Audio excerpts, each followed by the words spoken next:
All right, so I want to show you some of how the gauge stuff works here on this 2020 F-250. Now this of course is the limited. So as we kind of go through here, this digital cluster is really neat. So if we're just in our regular kind of gauge view, as they call it, you can see you get all the information like your normal stuff with your oil pressure, your coolant temperature, your fuel tank, and then of course you've got your PSI, you've got your boost gauge for the turbo. Extra stuff you've got, which is nice, is you can actually see transmission temperature and, you know, obviously the level of your DEF fluid, but you can actually change that up a little bit and see. We've got our tire pressure monitoring system, which is active. We've got the digital speedometer, of course. You've got engine hours, which is a new thing for these 250s. So if you really want to track, you know, not just, you know, a lot of maintenance companies like to track off engine hours rather than just miles, because the truck might idle for a long time as it's running equipment, things like that. You now have that here. You can even see your engine oil temp, which I think is awesome. And as we go into it here, you can actually get a full temperature reading of your transmission temperature. That is just awesome. That's really handy for you know, towing things, or if you've got extra payload going on in the back, just kind of keeping tabs on that. And then of course you can see your engine life there. As we go into different things, you can also see your different towing status, which of course we don't have a trailer on here, so that's not going to show much up right now. This is where you'd go and set up a trailer if you wanted to get that knocked out.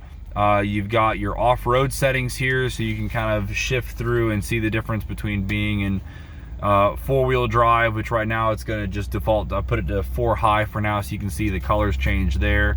And then of course you've got your pitch and yaw, things like that, if you're kind of rolling around. So we'll switch it back into 2-wheel drive. You can see it's making that happen. So you can also go in here into your settings. This is where you're going to find all of your safety stuff. Different things like your driver alerts, cross traffic, blind spot, parking aids, pre-collision, and that's basically where the truck will detect that there might be an imminent accident on the front side of the truck, and if you don't react in time, it will react for you. It's got a bunch of sensors and things like that that will apply the brakes all the way up to a complete stop if needed.